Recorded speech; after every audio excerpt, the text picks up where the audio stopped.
Muito bem, bom dia a todos aqui que compareceram ao teatro. Nós temos a honra aqui de receber o ministro Francisco Rezec, na Faculdade de Medicina da USP, para falar sobre programas Mais Médicos, sobre o viés jurídico. Um tema que tem tido um grande interesse aqui da Faculdade de Medicina, e nossa posição já é bastante clara sobre esse assunto. O ministro é graduado em Direito, tem uma carreira consolidada no cenário nacional, é professor titular da Universidade de Brasília, subprocurador-geral da República, foi ministro do Supremo Tribunal Federal, ministro-presidente do Tribunal Superior Eleitoral, ministro de Estado das Relações Exteriores, juiz da Corte Internacional de Justiça das Nações Unidas e advogado em São Paulo. Portanto, ele tem uma experiência jurídica que o credencia para essa questão muito complexa e de grande interesse para todos nós médicos. Antes de passar a palavra ao ministro, eu vou passar a palavra ao professor Baracá, para que faça uma saudação também ao ministro, ao professor Marcelo Zugaib e ao bom amigo pela MB, e depois o ministro vai falar o uso da palestra. Professor Baracá. Muito obrigado. Bom dia. É com muita satisfação que nós recebemos aqui hoje o ministro Rezec, Francisco Rezec, altamente qualificado, e para falar sobre um tema que diz muito respeito aos profissionais da saúde, e em especial à classe médica. As entidades já se manifestaram, nós temos aqui hoje, representando o presidente da Associação Médica Brasileira, Dr. José Bonamigo, que vai também expor a visão da Associação Médica Brasileira a esse respeito. Mas eu gostaria, essa reunião faz parte das reuniões do Departamento de Obstetrícia e Ginecologia, e eu queria fazer um agradecimento muito especial ao professor Homero Guidi e ao doutor Guilherme Guidi pela oportunidade e nos proporcionar esse encontro com o ministro Rezec. Foi através do professor Homero que nós tivemos a oportunidade e o conhecimento de que o ministro Rezec ele estava estudando e se dedicando muito à análise, sob a luz do direito, da lei dos mais médicos. Uma lei que nos foi impingida, nos foi imposta, relacionando a vinda de médicos estrangeiros para o Brasil, de uma maneira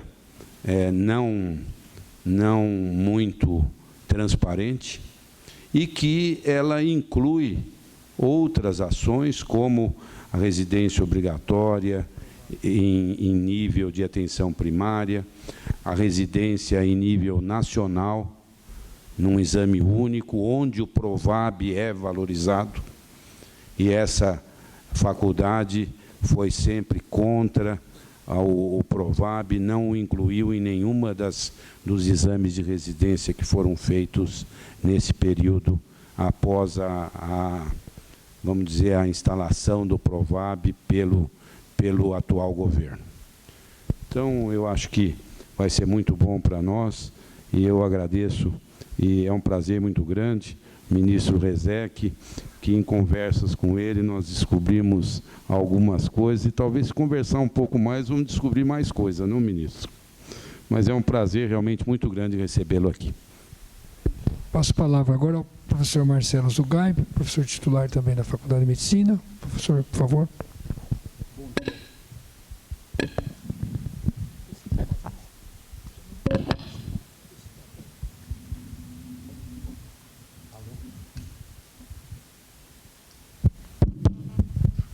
Bom dia a todos. Na condição de militante do Departamento de Obstetrícia e Ginecologia, quero dizer da minha enorme satisfação e grande honra de participar deste evento da Faculdade de Medicina. Eu quero enfatizar a iniciativa do Dr. Homero e do professor Baracá, que nos possibilitaram a possibilidade de viver esse momento importante.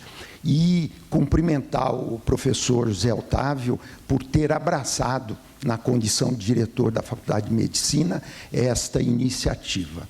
Eu milito há alguns anos agora como estudante de Direito nos meios jurídicos, e isto me fez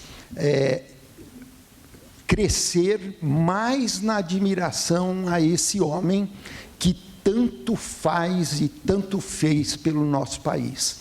Eu sou um fã incondicional do ministro Rezec e quero lhes dizer, e em especial a ele, da honra imensa que eu sinto de poder estar ao lado dele hoje aqui, cumprimentando e agradecendo por tudo aquilo que ele tem feito juridicamente pelo nosso país. Obrigado, ministro Rezec. Obrigado. Bonamigo.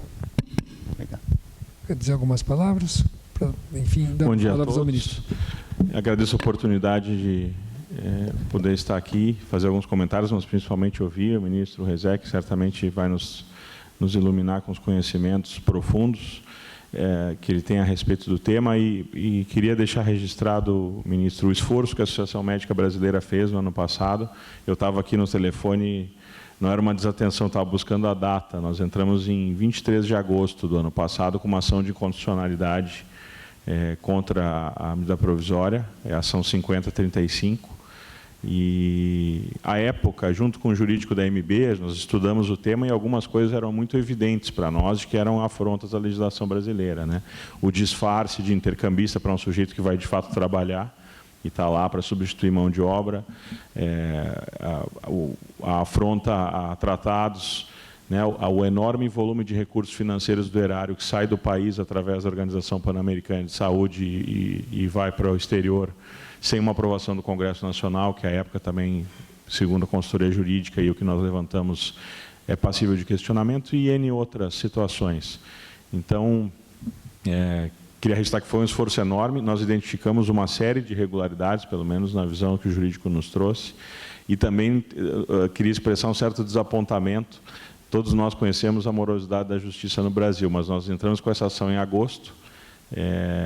Nós tivemos uma audiência pública em novembro do ano passado. O ministro relator é o ministro Marco Aurélio, e isso está lá nas gavetas do Supremo, né, ou tramitando, sem que isso tenha sido trazido à discussão da sociedade brasileira, né?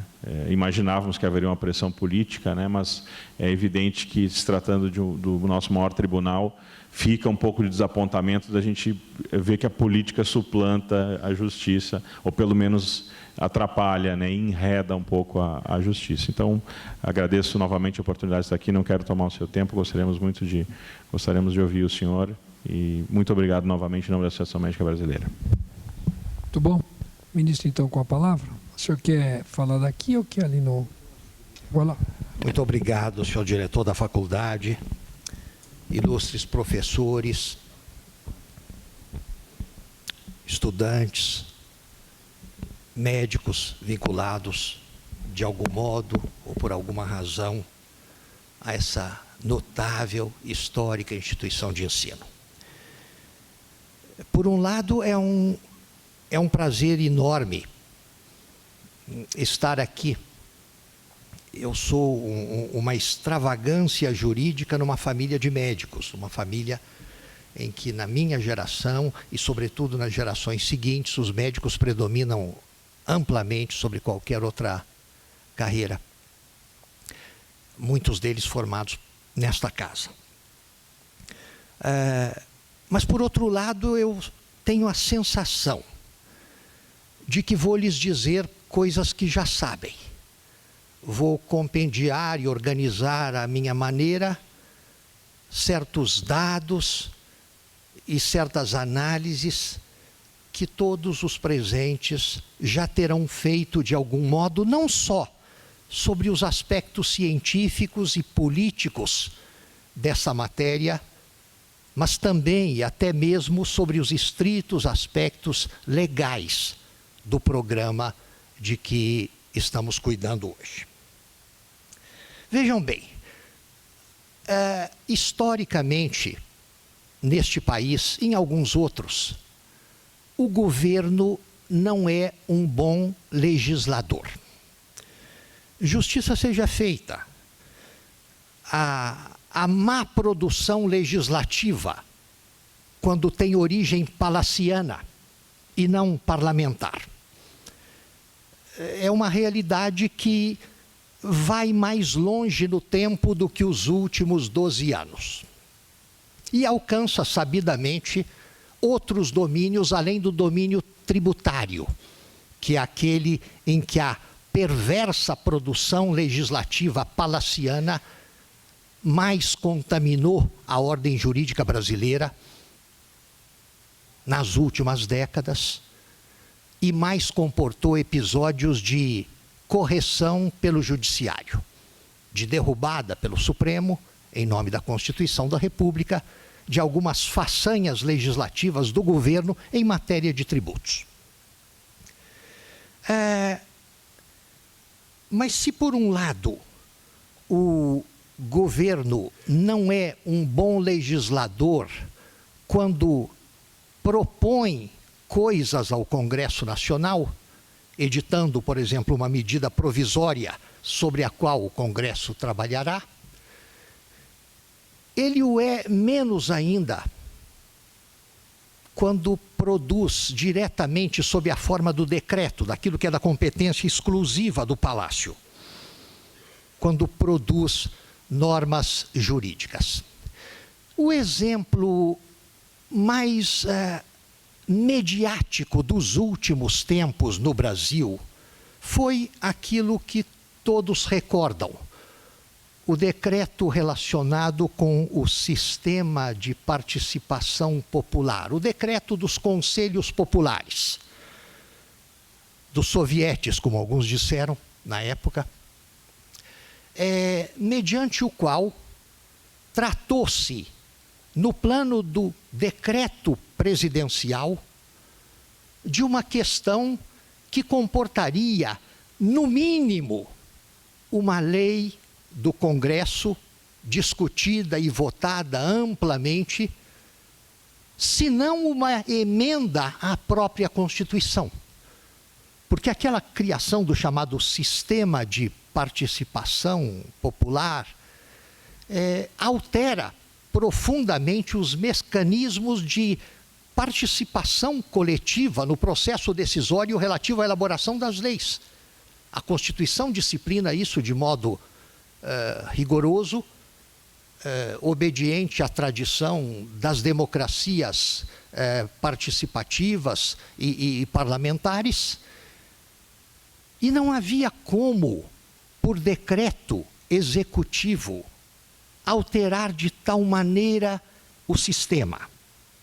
Sugestivamente, vejam o detalhe, o decreto que cria os conselhos de participação popular é assinado pela Presidente da República e referendado pela ministra do Planejamento, creio, uma das ministras da Casa, palacianas, dona Miriam Belchior, pelo controlador-geral da República, o senhor Jorge Raj, um homem de reconhecida respeitabilidade, mas que não tem nada a ver com esse assunto. Onde é que o controlador-geral da República entra no tema dos conselhos populares, não se sabe. E pelo senhor Gilberto Carvalho, secretário-geral da Presidência e incumbido de reger os conselhos em questão. Sugestivamente, eu lhes dizia, o ministro de Estado da Justiça, que seria a primeira figura predestinada a referendar aquele decreto, não aparece.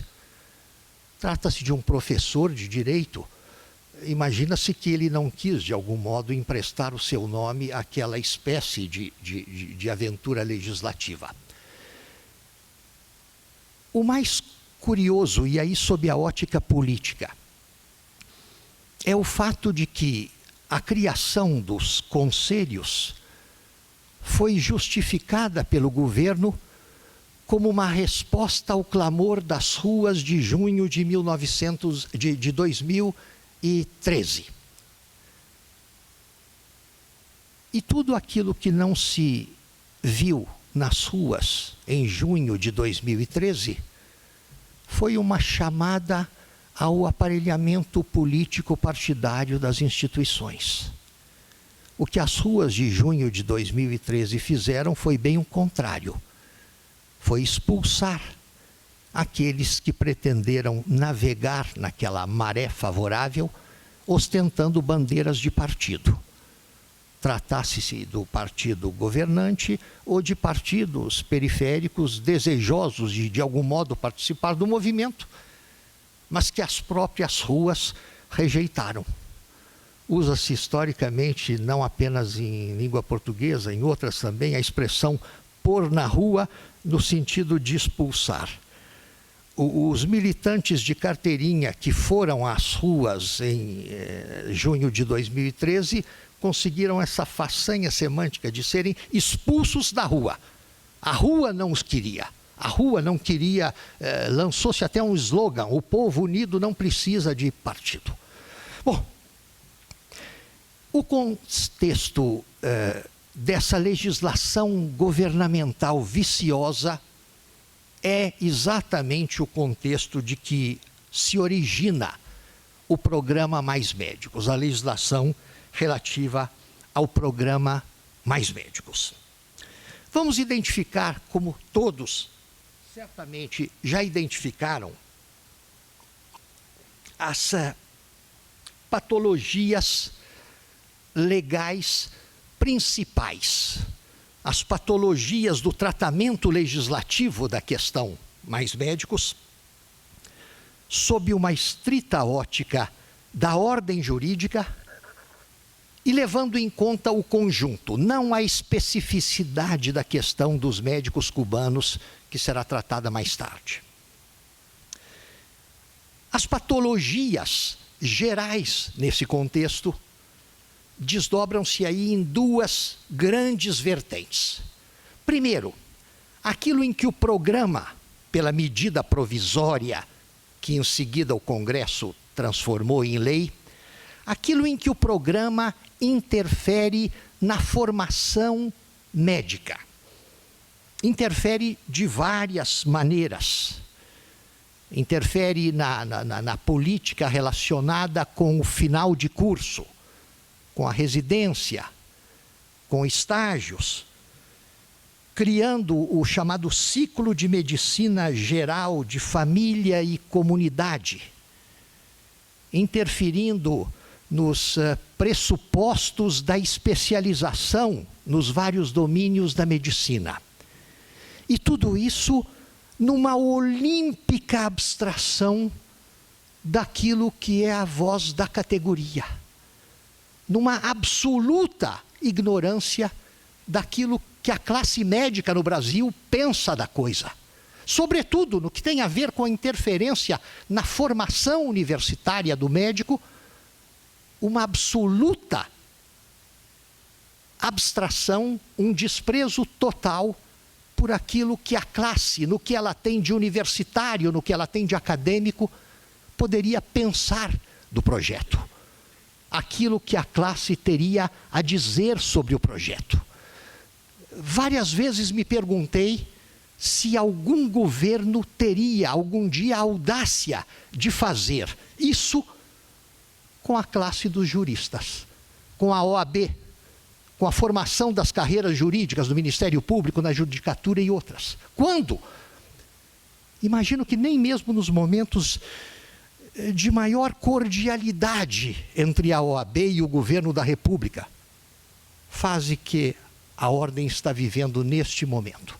Nem nestas horas seria tolerado que gestos governamentais interferentes sobre a formação do profissional do direito e sobre o exercício do conhecimento do direito na magistratura, no Ministério Público, na advocacia privada e pública, nada disso teria sido possível, nada disso seria feito com tanta audácia.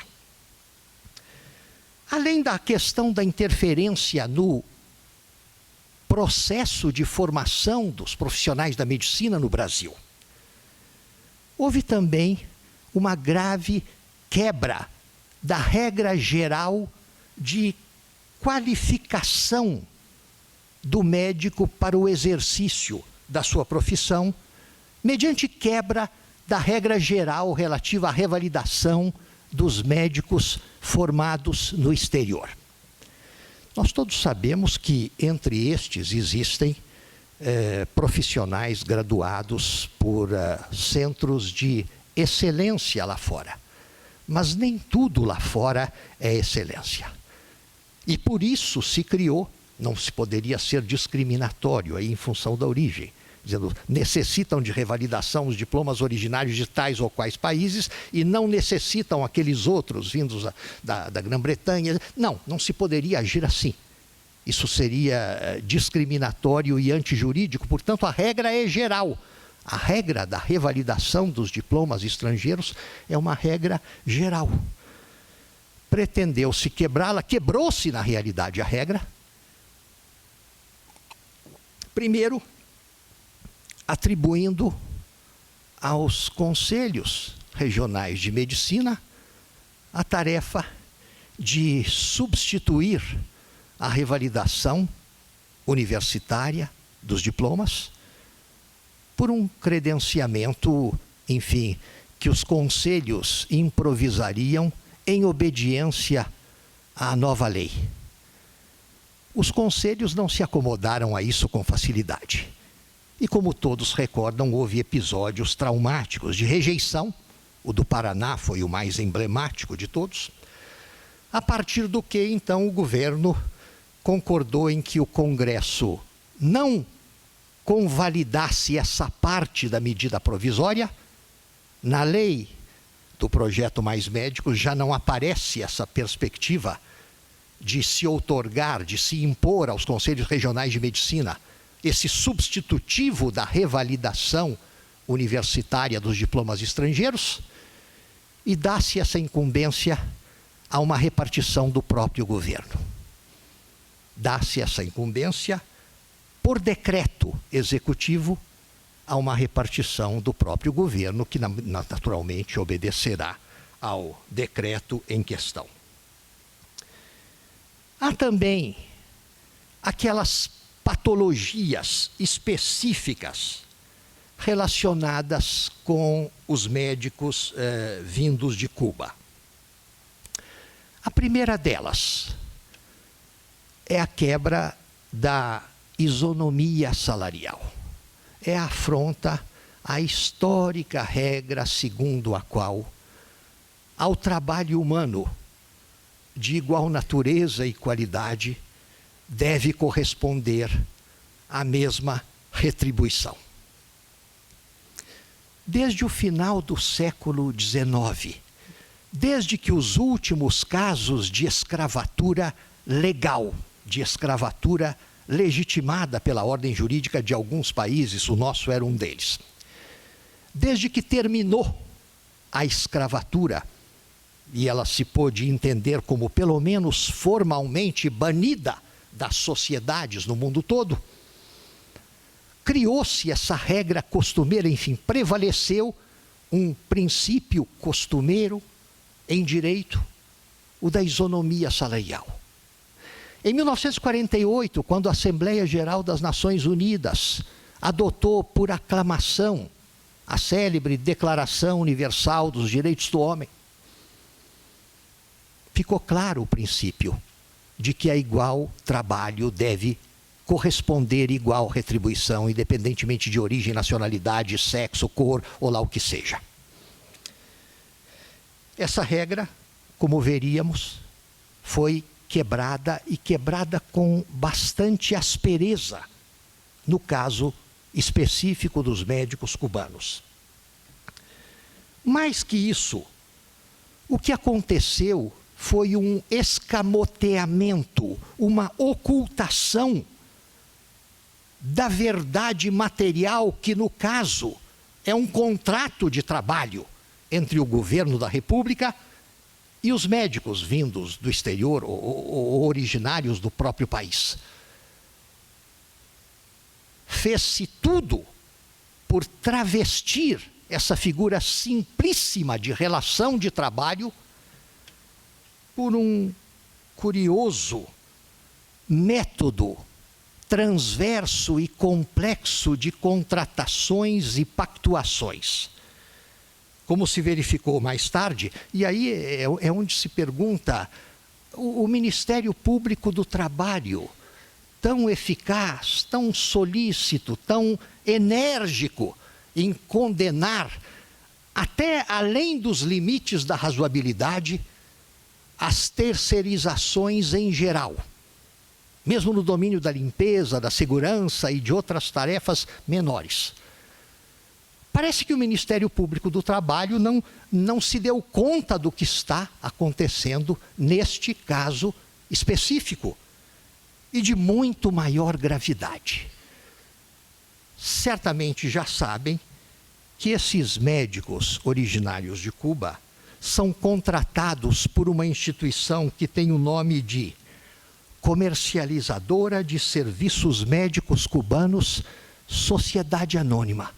Eu não sabia até outro dia que existiam sociedades anônimas em Cuba. Naturalmente, isso aqui é, na verdade, uma estatal sob o pleno domínio da autoridade governamental. É uma repartição do governo, mas formalmente intitulada Sociedade Anônima Comercializadora de Serviços Médicos Cubanos.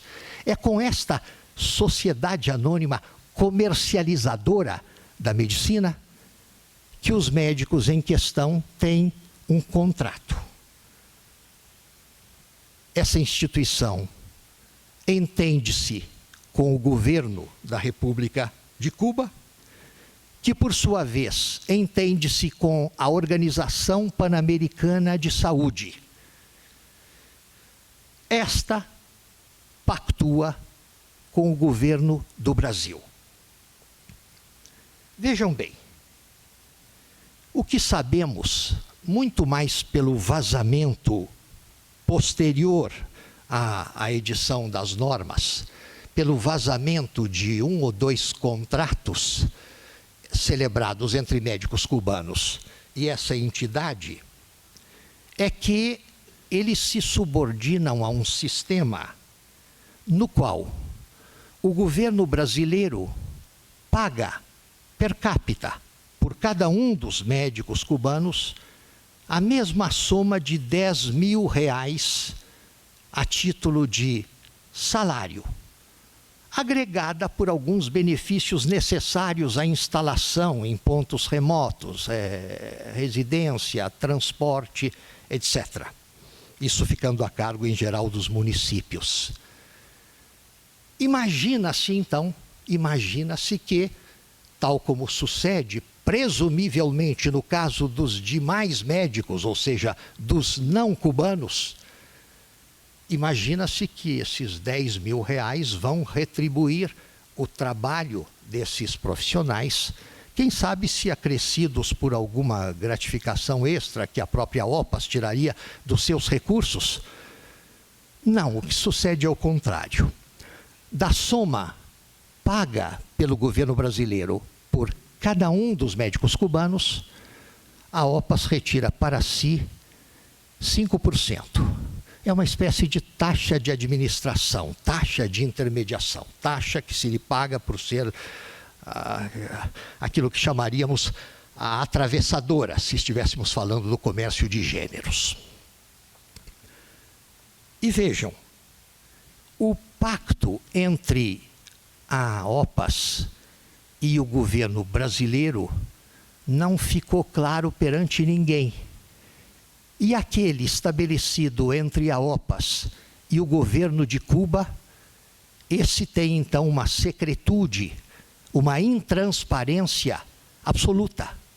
Não se sabe absolutamente o que representa a tratativa. E vejam bem uma coisa, a OPAS é uma organização internacional com personalidade jurídica de direito internacional público. tudo aquilo que ela pactue com um Estado soberano, seja Cuba, seja o Brasil, é um tratado internacional. Não se pode modificar a natureza desse tratado internacional, dando-lhe o nome de convênio, ajuste ou lá o que seja.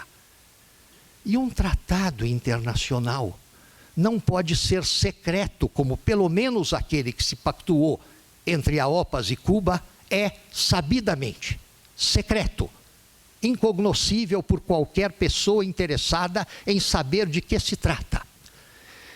Vejam, vai fazer 100 anos que, terminada a Primeira Grande Guerra, criou-se a Liga das Nações, a antecessora das Nações Unidas. E na criação da Liga das Nações, estabeleceu-se uma regra que visava condenar a diplomacia secreta, ou mais exatamente, os tratados secretos.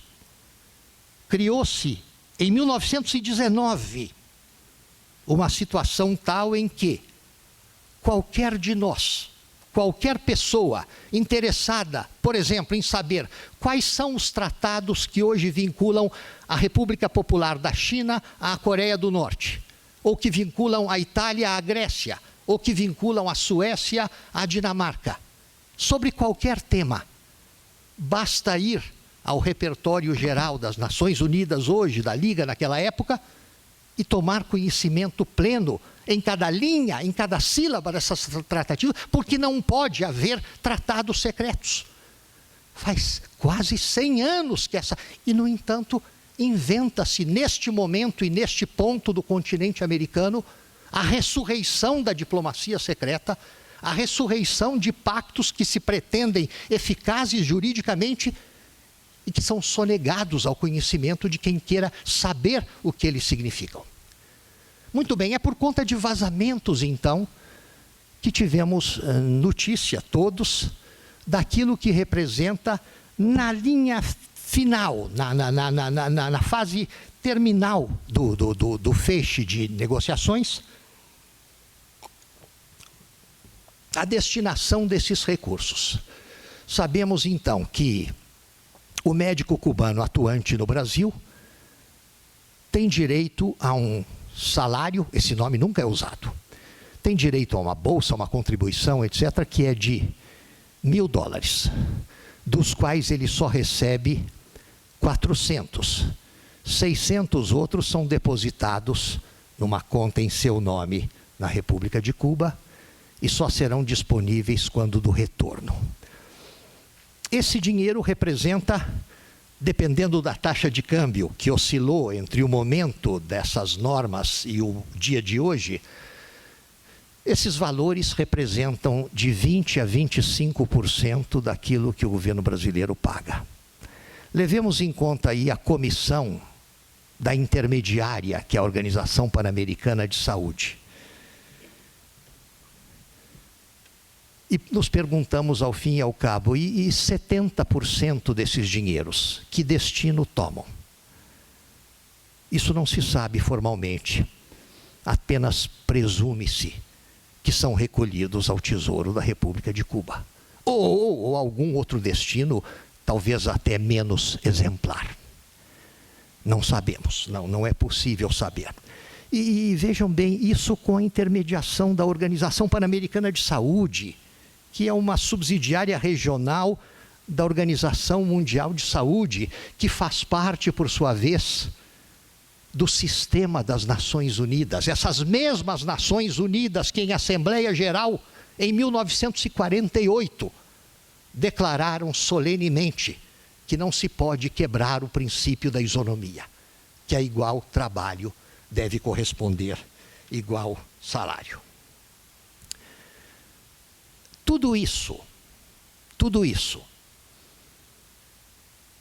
me parece resultante do erro maior, que foi o erro de diagnóstico. Vamos acreditar que o governo da República agiu com boa fé e com boas intenções. Admitindo essa premissa, chegaremos a que houve, no mínimo, um erro grosseiro de diagnóstico, a propósito de qual é a razão, qual é a natureza da crise da saúde que se abateu sobre o Brasil. E nós sabemos todos que essa crise tem muito menos a ver com a falta de médicos do que com a falta de estruturas, de instalações, de equipamentos, de recursos. Finge-se, então, que o problema é algo diverso daquilo que ele sabidamente é na realidade, porque os meios de comunicação nos mostram isso a todo momento. Tentem consagrar alguns minutos a fazer uma estatística da natureza dos problemas que a mídia nos traz a cada manhã sobre a administração da saúde pública no Brasil e contabilizem aí os problemas denunciados por falta da presença do médico, em contraste com aqueles denunciados por falta de meios com que o médico possa exercer o seu ofício. Pior que isso, criou-se uma situação política desfavorável, descredenciadora da reação que a classe, que a categoria poderia manifestar a esse rosário de tropelias governamentais. Criou-se no imaginário popular e no imaginário dos mais altos magistrados do país também a noção falsa, de que toda crítica ao projeto é algo que defende, na realidade, interesses corporativos da classe médica, é algo que afronta os direitos elementares das partes mais carentes da população, etc. E à base dessa lenda, tentou-se, de algum modo, taxar de politicamente incorreto tudo aquilo que poderia representar uma reação racional, científica, corretíssima da classe às medidas tomadas no contexto do projeto Mais Médicos. Há também aí um problema de responsabilidade, vejam bem. Sabem todos que, no contexto que se desenha na realidade brasileira, em que com o médico ou sem o médico, os recursos são de todo modo faltantes. A estrutura é de todo modo faltante nesses rincões distantes e empobrecidos do país, aos quais o programa pretende servir em prioridade. Sabem todos que, se as condições não são idôneas para que se exerça a medicina, e o médico a exerce a si mesmo, ele joga sobre os seus próprios ombros a responsabilidade daquilo que possa acontecer com o paciente. Será, e aí numa atitude extremamente maliciosa, será que o governo, sabedor de que médicos nacionais não aceitariam esse quadro, não aceitariam a responsabilidade resultante de exercer a medicina em condições técnicas impossíveis? Será que se pretendeu, então, induzir a aceitação dessa responsabilidade profissionais inocentes, vindos de fora, inconscientes daquilo que assumem, se põem a clinicar em benefício dos menos favorecidos, mas em condições que não permitem uma clínica apropriada e idônea? Profissionais que, por outro lado, não têm como responder, pelo menos não têm como honrar uma responsabilidade civil resultante das consequências, porventura, desastrosas desse tipo de trabalho.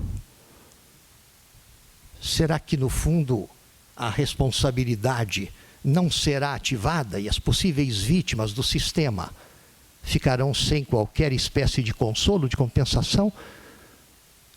Ou será que, no fundo, ao fim e ao cabo, o Tesouro Público será chamado a honrar as consequências da responsabilidade civil porventura envolvida? Nada disso se sabe até agora. Algumas atitudes judiciárias, ora refletidas em decisões, ora significadas unicamente pela inércia, pela demora, mencionada pelo professor, pela demora em dar um tratamento jurídico à matéria, fazem supor que as pessoas estão querendo ver como a coisa acaba, o que é que vai acontecer, para depois, com maior segurança, se definirem num ou outro sentido, ou seja, no sentido de podar mais ou menos na seara daquilo que deve ser necessariamente podado dentro do regramento do sistema. É uma hora difícil para a classe. É uma hora que exige prudência, sem dúvida, mas, sobretudo, reflexão, análise, alguma criatividade na definição daquilo que precisa ser feito. Eu lhes confesso que não atinei até este momento com qual poderia ser a mais sábia das políticas reativas a esta altura do processo.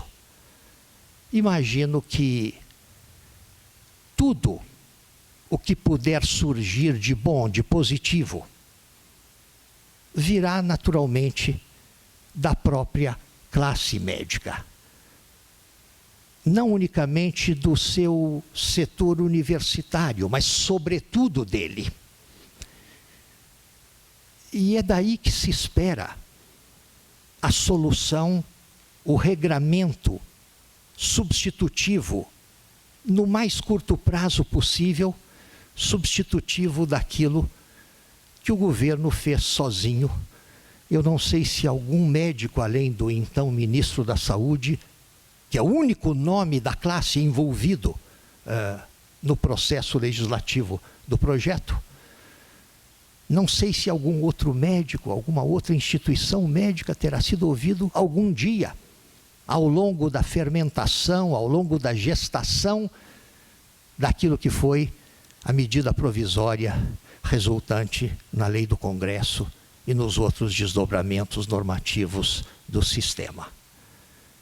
Acredito que é sobretudo chamando a si aquilo que é da sua evidente responsabilidade. Eu me explico melhor. No que esse programa afronta com extrema gravidade e insolência o princípio da isonomia, no caso dos profissionais cubanos, isso é uma responsabilidade do Ministério Público do Trabalho e de outras instituições. Agora, no que o programa afeta a formação universitária do médico e o exercício da medicina, a qualificação, o credenciamento para o exercício da medicina, não é o Ministério Público do Trabalho ou qualquer outra instituição jurídica que vai lhes resolver isso. Se não chamarem a si a tarefa de denunciar aquilo que foi feito errado e de pôr na mesa uma proposta substitutiva, séria, autêntica. É o que lhes sugiro. Muito obrigado.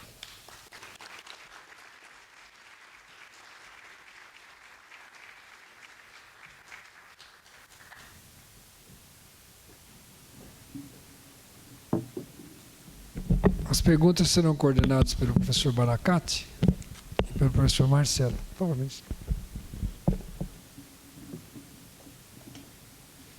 Gostaria de agradecer muito ao ministro pelas suas palavras e realmente trouxeram um alívio para nós saber que juristas desse porte têm esse pensamento, né, sobre essa excrescência dessa lei que traz uma sombra para os médicos no país. Ela macula toda uma geração de médicos, toda uma geração de profissionais que buscam, na sua essência, a prática do bem. Então, muito obrigado, ministro, pelo seu posicionamento E tenha certeza que essa casa, ela é um guardião desses princípios éticos e da formação qualificada dos seus estudantes. Jamais nos curvaremos a essa prática politiqueira que vem tentar diminuir a dignidade de uma classe que sempre lutou pelas pessoas, sempre lutou pela saúde, que é o bem maior da população. Muito obrigado. Professor Baracá, por favor. Eu peço desculpas que eu tenho que me ausentar um pouco. Nós podemos, então, o ministro Rezec se coloca à disposição para responder questões formuladas pelas senhoras e pelos senhores.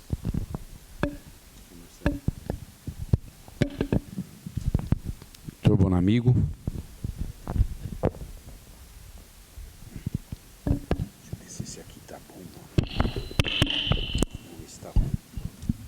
Está ruim.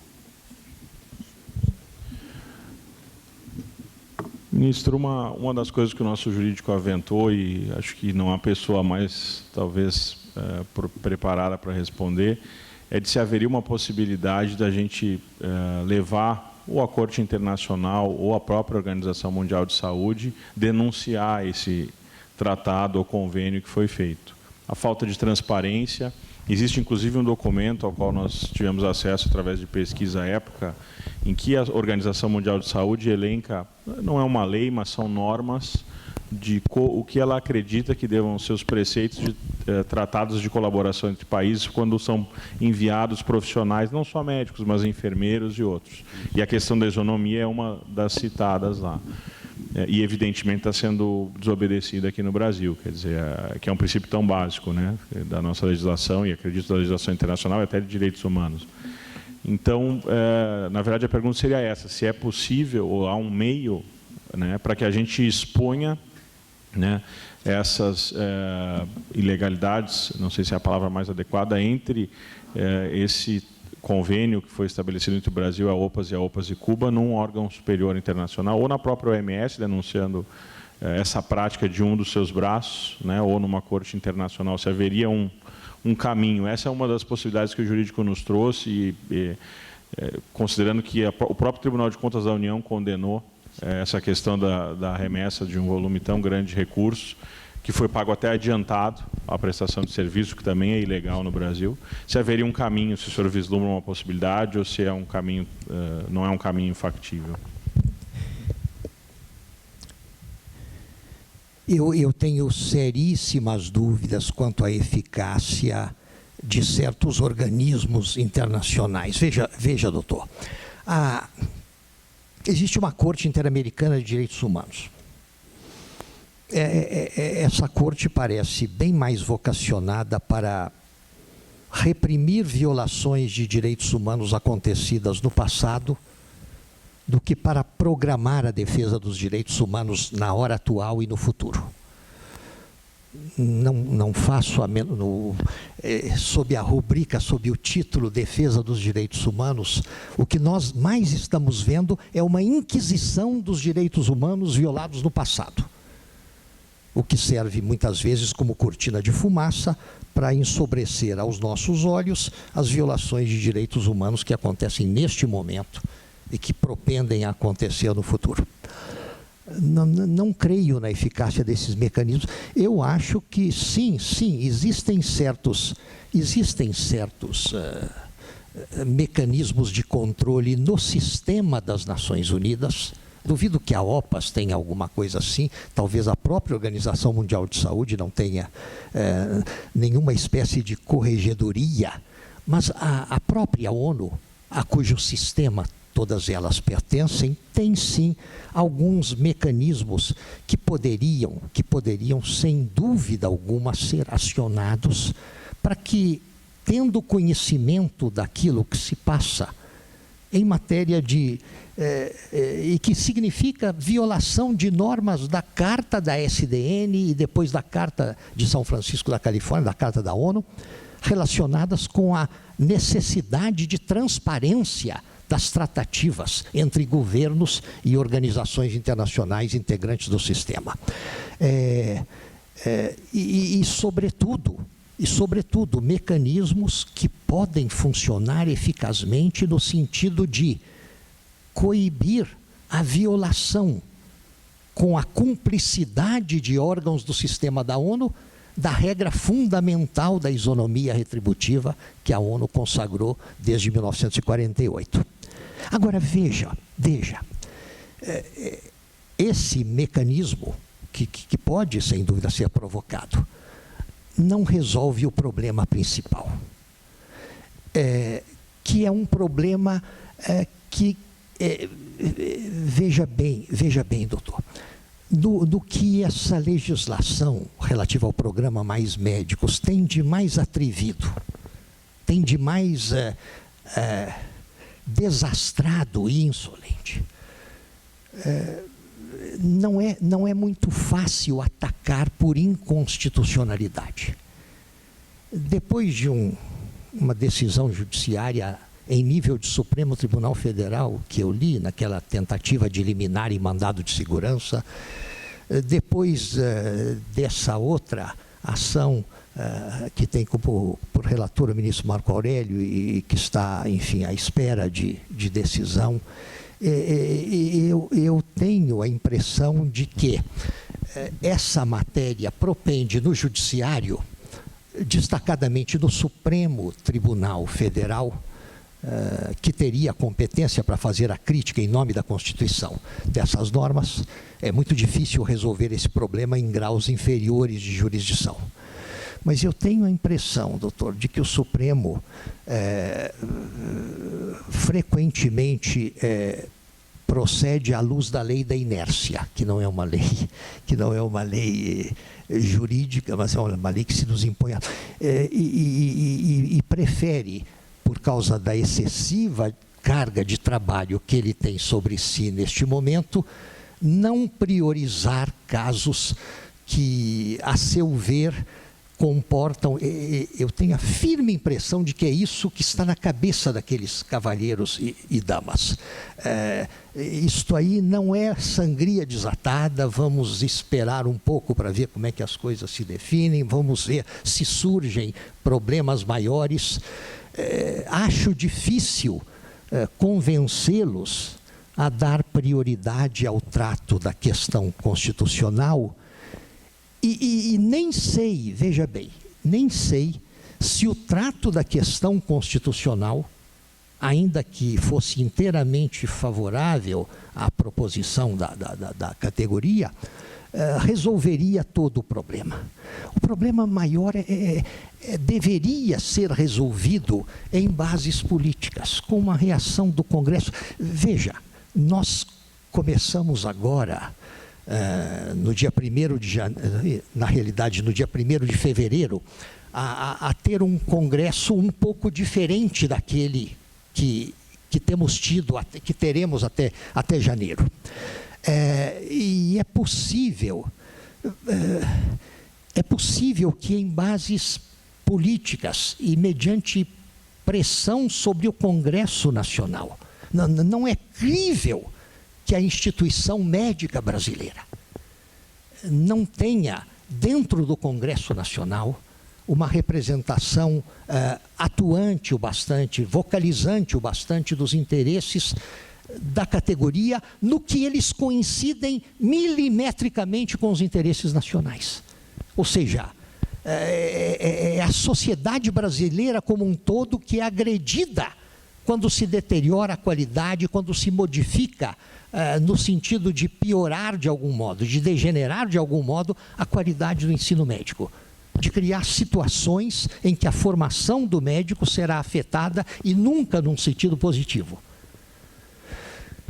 É impossível que não sejam sensíveis a isso. Eu tenho a impressão de que o Congresso Nacional, sobretudo o Congresso Nacional renovado a partir do começo do ano que vem, é o cenário mais propício a uma solução da integralidade do problema. E é ali, né, porque veja, por razões que nenhum de nós entende direito, parecia que no Brasil, até o começo deste ano eleitoral de 14, não havia oposição.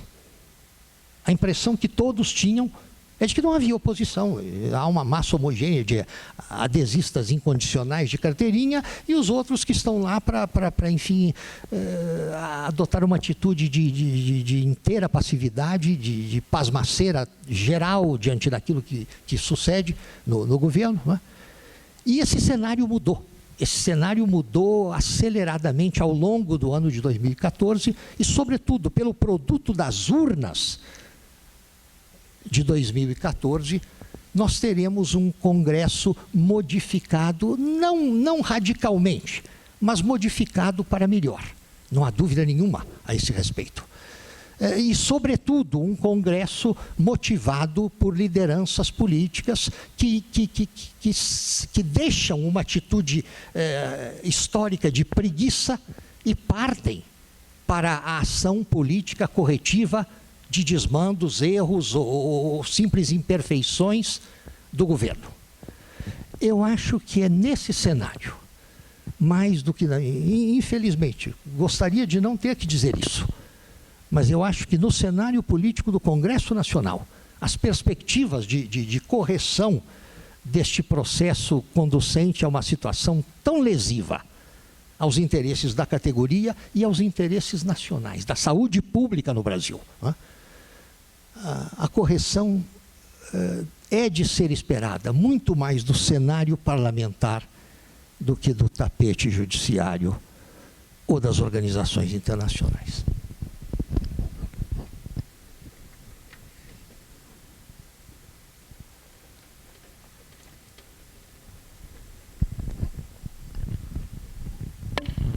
Uma pergunta a mais? Algum comentário?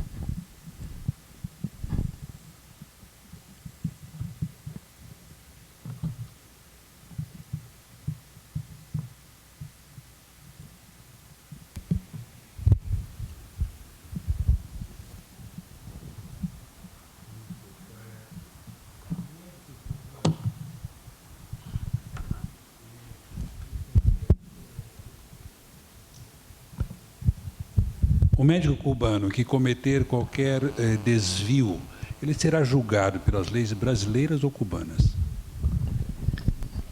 A esse respeito, não pode haver a menor dúvida. O que prevalece, doutor, é o princípio da territorialidade. Ainda que, veja bem, esse princípio da territorialidade só é excepcionado no caso dos diplomatas estrangeiros credenciados perante o Brasil e que, por força das imunidades consagradas desde, enfim, de épocas imemoriais. Esse foi o objeto, o tema do primeiro tratado coletivo que se celebrou em 1815 em Viena. Por força das imunidades diplomáticas, só eles, em qualquer caso de delito culposo ou doloso, de qualquer natureza, veja bem, se o embaixador, ou o ministro conselheiro, ou secretário da embaixada do Reino da Transilvânia comete um crime passional em São Paulo ou em Cuiabá, ele não está sujeito à jurisdição local por força da imunidade diplomática.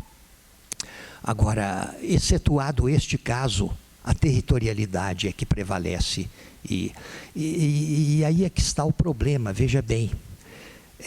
O profissional estrangeiro, cubano ou não, o profissional estrangeiro que se veja dentro do programa Mais Médicos ou fora dele também, que se veja envolvido numa situação que suscite, seja a sua responsabilidade penal, como no seu exemplo, seja a sua responsabilidade civil, por algo não necessariamente doloso ou culposo, mas que tenha causado um dano a alguém que quer uma compensação pelo dano sofrido. A jurisdição é local, a lei aplicável é local enfim, a legislação do programa Mais Médicos não chegou ao cúmulo do surreal, estabelecendo alguma forma de evasão à lei local de profissionais envolvidos no programa.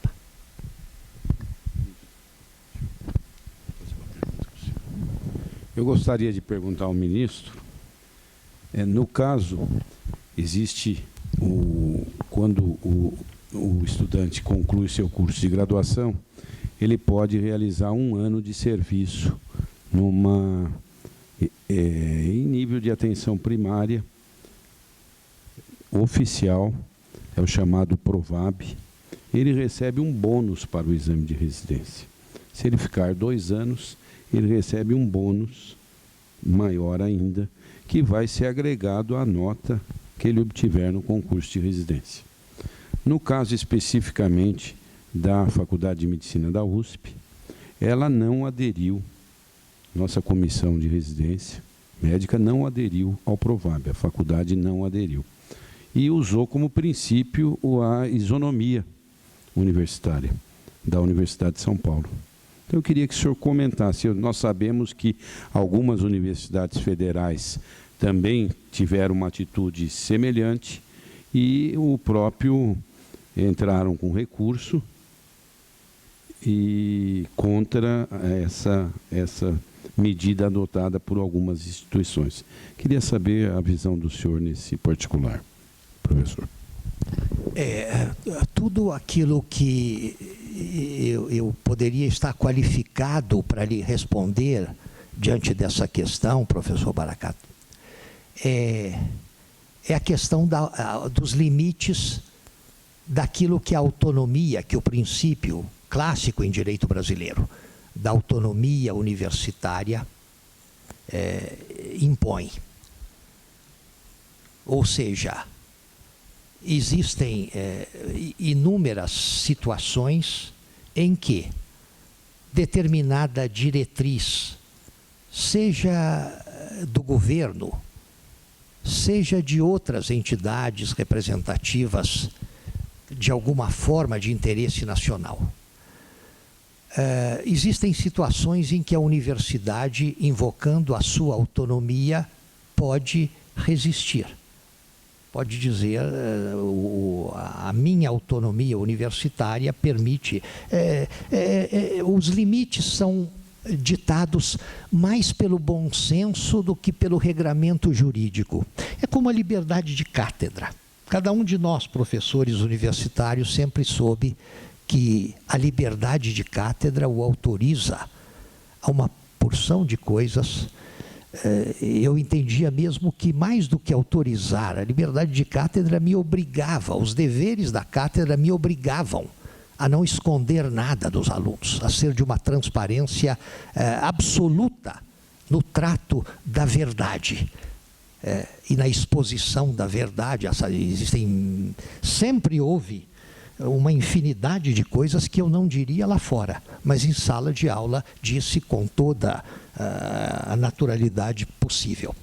A autonomia universitária, assim como a liberdade de cátedra, é algo que os professores utilizam e as universidades utilizam dentro dos limites da razão, dentro dos limites do bom senso, e que com muita frequência, autorizam determinadas formas de resistência àquilo que a lei não pretende impor como obrigatório. Poucos foram os incidentes levados à justiça a esse respeito. Me lembro de muitos anos atrás, quando era novo no Supremo Tribunal Federal, deve ter sido em 84, 85, veio à mesa do Supremo um problema do Rio de Janeiro, e que tinha a ver com isso, invocando a autonomia universitária. A então Universidade do Brasil, a futura Federal do Rio de Janeiro, havia determinado alguma coisa contra que os alunos protestaram na época. E ao decidir a questão, o Supremo entendeu que a autonomia universitária não autorizava, no caso, a ir tão longe. E, enfim, deu-se razão ao corpo discente, que no caso viu a sua reclamação como justificada. Mas são pouquíssimos os incidentes desse tipo, Em geral, quando uma universidade resiste a alguma coisa a que a lei não pretenda obrigá-la cogentemente, invocando a sua autonomia, isso não tem tratamento jurídico qualquer, isso prevalece. Eu creio que a situação é essa. Quanto às razões de... Agora, veja, professor, no caso do programa Mais Médicos, há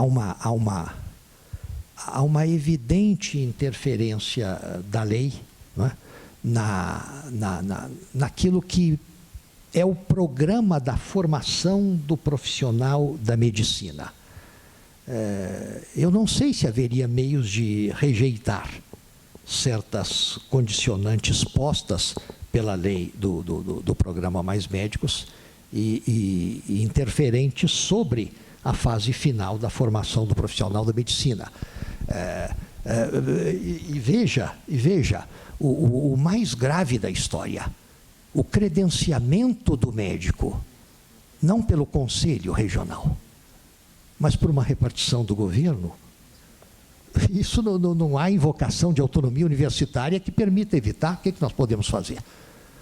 Aquilo que, em princípio, e já aí não é nenhuma questão universitária, mas aquilo que, em princípio, deveria ser fornecido como credencial ao profissional da medicina pelo Conselho próprio, assim como a OAB credencia a advocacia, os interessados em praticá-la, mediante várias condições que todos conhecem, não é?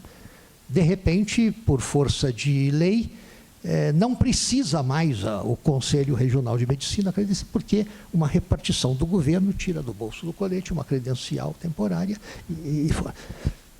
Nesse particular, essa é a parte do sistema do projeto Mais Médicos,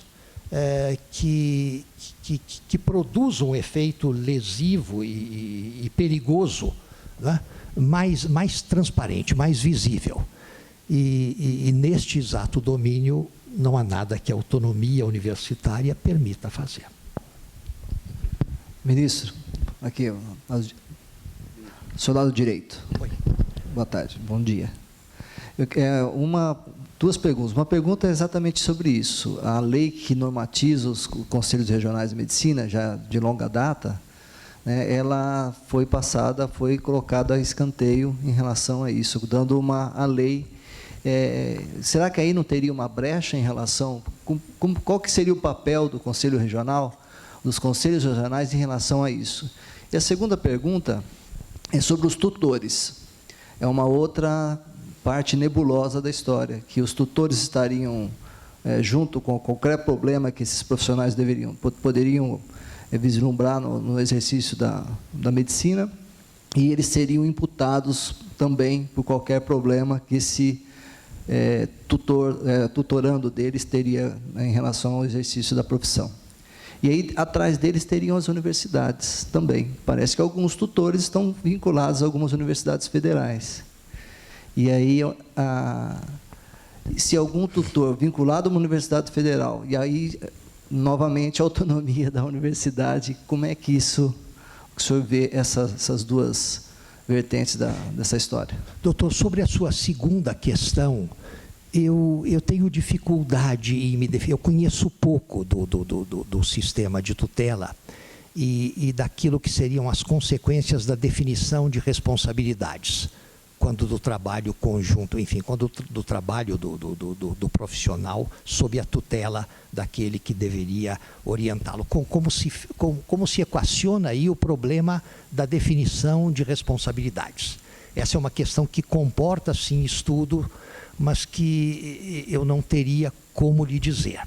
Quanto aos conselhos regionais de medicina e a histórica vocação e competência deles para credenciarem os médicos, mediante registro, ao exercício do ofício médico. O que aconteceu no Paraná e depois creio que em alguns outros lugares, e que deu origem à mudança de planos do governo, foi bem isso. Tentou-se impor aos conselhos regionais de medicina, aos órgãos representativos da classe, tentou-se impor a eles algo totalmente destoante daquela tarefa que cumpriam ao longo do tempo. da tarefa de credenciar médicos mediante requisitos que eles próprios conselhos, né, entendem apropriados.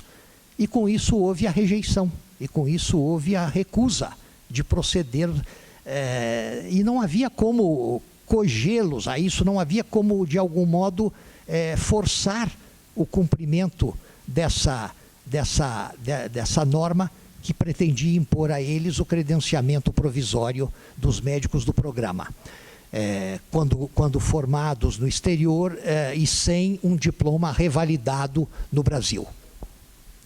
Mas aí o governo reagiu dessa maneira.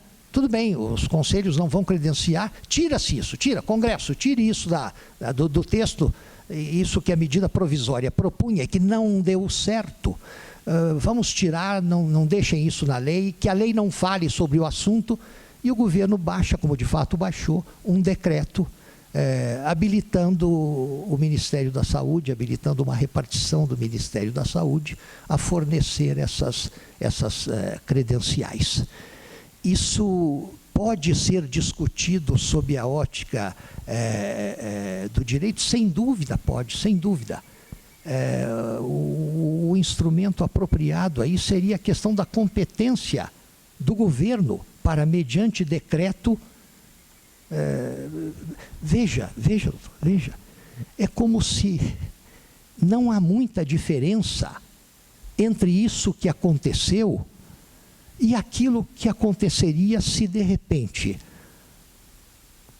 o presidente da República, num decreto referendado pelo ministro da Justiça e pelo chefe da Casa Civil, entendesse de dizer que agora é possível que uma repartição do Ministério da Justiça habilite provisoriamente ao exercício da advocacia sem o exame de ordem.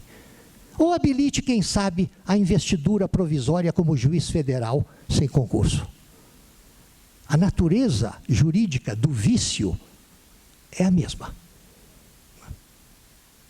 E nessa vertente ele pode ser combatido. Mas, enfim, a sua pergunta me lembra isso. O que aconteceu é constrangedor e chocante.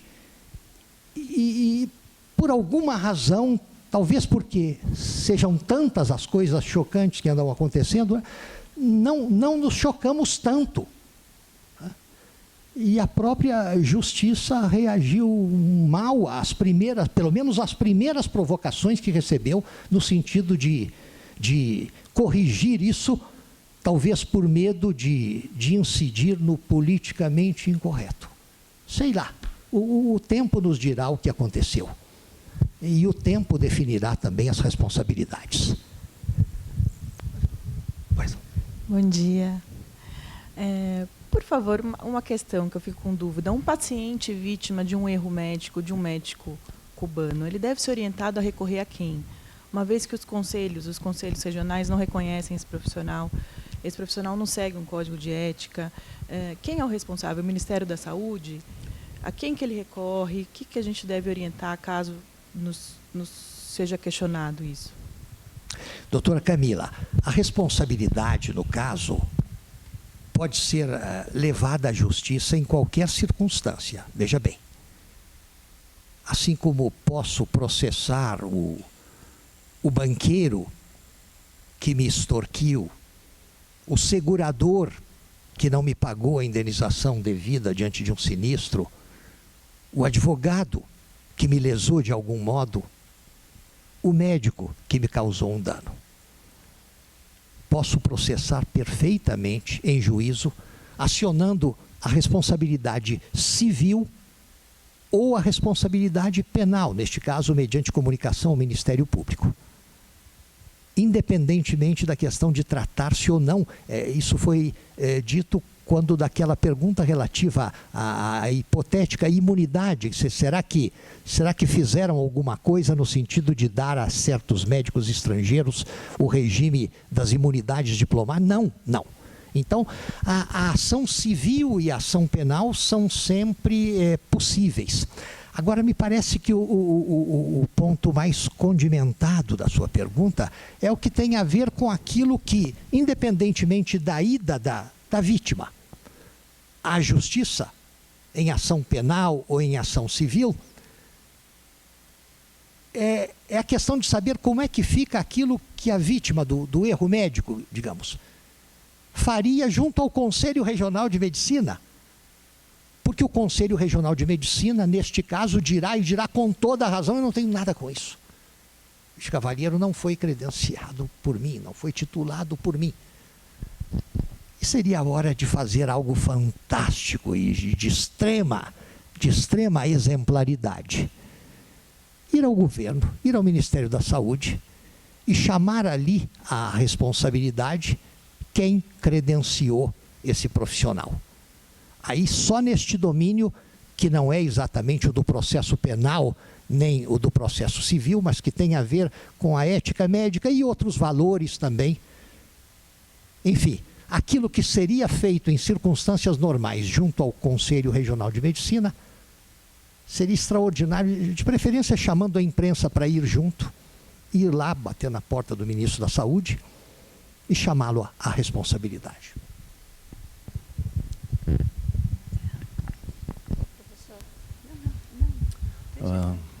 Bom dia. Pensando em soluções, o senhor vislumbrou entre as casas representativas, através do voto, Câmara Federal e Senado, diante de um programa de caráter amplamente populista, como foi muito bem bolado nesse sentido, e provavelmente gerador de muitos votos, se houver contentamento das populações atendidas, não sabemos julgar ainda isso, como o senhor vislumbraria uma ação desse tipo, já que o político está lá e ele quer vencer eleições? Vencendo eleições, ele precisa de votos. Se, eventualmente, esse programa tiver uma aceitação populacional enorme, e provavelmente, imagino que esteja tendo nos interiores aí do país, como que esse político pode abrir uma ação desse tipo, no sentido de, depois, na carreira dos votos e nesse ciclo de eleições, que ele vai ter que ser reeleito ou conseguir mais votos, já que é a sua função, mexer num famoso vespeiro, no sentido de uma medida que é bastante popular, eu imagino. Eu não sei quais são os resultados de aceitação da população. Então, mesmo essas duas casas, a gente deve estar um pouco amarrado. A internacional não adianta, a OMS, então a gente ficou... Queria ver se nessas casas que o senhor citou, que seria um caminho democrático, se a oposição teria ou não as mãos amarradas também. Veja, doutor, isso é uma questão de habilidade política. E não faltam no Congresso Nacional, especialmente não faltarão no Congresso Nacional, pessoas dotadas de habilidade política bastante, para mostrar desde a primeira hora, desde o primeiro discurso, desde o primeiro projeto de debate, desde o primeiro projeto de estudo da matéria pela comissão competente, não creio que faltará habilidade para demonstrar que não há aí nenhuma intenção de agir contra um interesse popular qualquer, sobretudo de agir contra o interesse de populações carentes, e sim, o projeto, o objetivo de afastar todas as consequências nefastas do programa sobre a qualidade do ensino médico, sobre as condições de formação do profissional da medicina e sobre o exercício da profissão médica. Ninguém vai perder votos pelo fato de pugnar porque se honre o critério até hoje adotado de credenciamento. Assim espero. Estamos todos torcendo agora. É o que penso. Obrigado. Eu queria um pouco adiante na pergunta do colega. A história se repete, né? Houve um programa similar ao Mais Médicos na Venezuela. Talvez alguns de vocês tenham pesquisado, se chamou Missão Bairro Adentro, onde foram trazidos milhares de profissionais de Cuba. Isso foi numa das reeleições do Chávez no passado. E existe um estudo de um economista brasileiro que trabalha no Banco Mundial, que estudou 10 anos da saúde na Venezuela nesse período. né, abrangendo esse programa, né, e as ações desse programa, e ele demonstrou que, em comparação com outros países, Brasil e outros países da América Latina, a saúde na Venezuela ela declinou ou estagnou em uma série de indicadores, entre eles de mortalidade materna, infantil, etc. Não é possível que nós, dentro da Faculdade de Medicina da USP, tenhamos qualquer expectativa de que esse programa vá fazer algum bem para a saúde das pessoas, porque são profissionais despreparados. Eu não sei se o ministro Francisco Rezec tem conhecimento disso, mas a prova que o próprio governo aplica para a revalidação, não a revalidação universitária, mas o Revalida, que foi um exame especial criado pelo governo, pelo Ministério da Educação e da Saúde para a área médica, esses profissionais têm uma reprovação superior a 90%. E é um exame básico, ele é um exame muito menos exigente do que o que é feito para entrar aqui na residência, por exemplo, na Faculdade de Medicina. Então, infelizmente, o poder da propaganda do governo e alguns pares nossos, inclusive que circulam aqui na faculdade, ficam propagando os potenciais benefícios de se ampliar a capilaridade da assistência. Agora, não há como, para médicos bem informados como nós e conhecedores do sistema público, imaginar que esse programa vai ter qualquer impacto. Eu até trago uma outra informação para vocês. A Folha de São Paulo levantou, em alguns conselhos levantaram, que os profissionais que foram trazidos, 75% a 80% desses profissionais estão em locais onde já haviam equipes estruturadas. Quer dizer, eles não vieram para onde não tem médico. Eles vieram por uma peça de propaganda.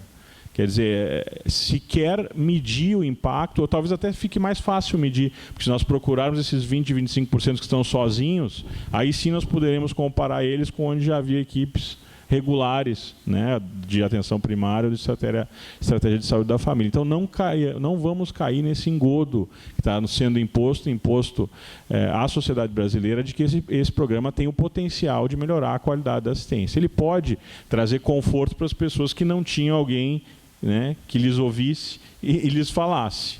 Um conforto psicológico, né, ou afetivo, mas não da medicina que existe hoje. Eu costumo dizer que é uma medicina...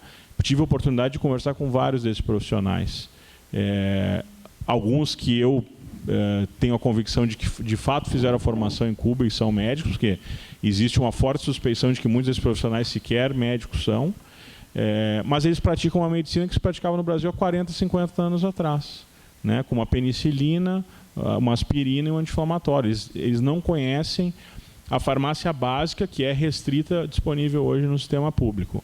Então, é impensável a gente admitir que eles vão ter qualquer impacto nos indicadores. Aliás, provavelmente, se essa política progredir, que hoje eu tenho dúvidas, acho que o governo também não tem nem ímpeto, nem capacidade financeira de expandir o programa, como foi feito na Venezuela, porque ele foi para especialidades, hospitais, policlínicas, ele não... Havia o dinheiro do petróleo, o petróleo estava caro naquela época, essa condição econômica não existiu mais lá, e aqui também não existe. Hoje estamos aí para reformas importantes da parte fiscal, mas nós não vamos ver, acho que o programa expandir. Talvez caiba alguns de nós estudar, né, e demonstrar, talvez até um chamamento à faculdade aqui, né, um símbolo maior da nossa medicina, de que estude e demonstre cientificamente que esse programa teve impacto nulo ou negativo nos indicadores de saúde da população. Eu tenho plena convicção disso. É evidente que o governo, com a sua máquina de propaganda, vai trazer a ampliação do acesso, vai tangenciar os indicadores mais importantes para tentar demonstrar que fez uma política eficaz. Mas acho que cabe até a alguns de nós aqui, que estão mais ligados à saúde pública, à atenção primária, mostrar cientificamente que isso não ocorreu. Eu até, professor Baracá, já te encaminhei isso no passado, mas certamente nos comunicamos muito. Eu vou reencaminhar, e talvez seja interessante o senhor passar para os colegas do departamento e até na congregação e na faculdade. É um estudo de um economista brasileiro muito renomado e que demonstra claramente isso. Esse populismo na saúde ocorreu já há pouco tempo na América Latina e ele deteriorou a saúde de um país vizinho, que é a Venezuela. Então, eu tenho certeza absoluta de que, a não ser com muito dinheiro de propaganda que o governo tem, eles vão conseguir demonstrar que houve qualquer resultado positivo por conta da deterioração da qualidade, que é a discussão que não é feita hoje no Brasil acerca da saúde, porque tudo que foi proposto piora a qualidade da assistência. Obrigada. Na realidade, talvez até com uma curiosidade nas suas palestras, eu todas as informações necessitam de esclarecimentos, de procurar a veracidade. Mas é uma informação que eu recebi essa semana. Eu mantenho contato com colegas da Universidade de Brasília. Eu sou ex-professora da Universidade de Brasília, me formei por lá. E que há médicas trabalhando em uma cidade satélite do Gama, trabalhando como faxineiras, para poderem complementar o salário. Então, até essas, claro que não desmerecendo as faxineiras, mas não é um trabalho compatível com a médica. Então, isso também pegaria mal para a população, né? Uma médica trabalha no hospital e faz faxina nos finais de semana. É uma coisa bem deprimente para a gente, porque é uma colega também, até para eles é uma situação muito constrangedora, eu acho. Eu tenho a impressão de que isso há de ser levado ao conhecimento público. Enfim, não é possível esconder uma série de realidades, não apenas as deserções do programa, que já aconteceram, e algumas com grande impacto, por conta daquilo que significaram. Aliás, doutora, foi justamente a primeira das deserções que nos permitiram saber exatamente qual é o contrato existente entre os profissionais cubanos e a sociedade anônima estatal que explora os seus serviços, que provavelmente embolsa as somas pagas pelo governo brasileiro, deduzidos os 5% da OPAS, né? E que paga a eles a soma aviltante que recebem. As deserções, enfim, são muito sugestivas daquilo que é o programa, que é a ética do programa, e outros episódios como esse também ilustram a patologia do programa. Tudo que eu espero. E veja, doutora, não dá para esconder isso. Sim, o governo pode vir com um rolo compressor de propaganda, no sentido de tentar convencer as pessoas de que a coisa no fundo é boa, de que ela acarreta algum benefício, e esse mencionado pelo professor é muito interessante. Sim, há no Brasil pessoas que não tinham com quem conversar e hoje tem ali aquele sujeito com quem é possível conversar. Se ele dá conta de curar os males do organismo consultante, não se sabe. Se ele tem meios, estruturas, recursos para fazê-lo, também é muito pouco provável que os tenha. Mas, enfim, haverá sim um empenho muito grande na área governamental em tentar convencer de que posta aí na mesa a relação custo-benefício, as vantagens e desvantagens do programa, o que se aproveita é mais do que aquilo que se reprova, que se condena. Mas na medida em que transpareçam essas situações, sobretudo essa do seu exemplo, que retrata o ponto mais trágico da quebra do princípio da isonomia. Essa moça faz um trabalho, veja bem, $400 é o salário básico de um colaborador doméstico hoje em dia. É pouco mais que o salário mínimo legal. E certamente impõe a que pessoas desejosas de ter uma vida minimamente melhor se entreguem a outros trabalhos. E veja, doutor, ainda por cima induzem esse profissional à ilegalidade, porque o contrato com a sociedade anônima de comercialização de serviços médicos cubanos proíbe o exercício de qualquer outra função remunerada para complementar salário. Bem, eu gostaria de agradecer uma vez mais o ministro Rezec pela brilhante apresentação, por ter conversado conosco sobre um tema que atinge diretamente a classe médica. Agradecer em nome da direção da faculdade e em nome do Departamento de Obstetrícia e Ginecologia da Faculdade de Medicina da USP. Muito obrigado, professor.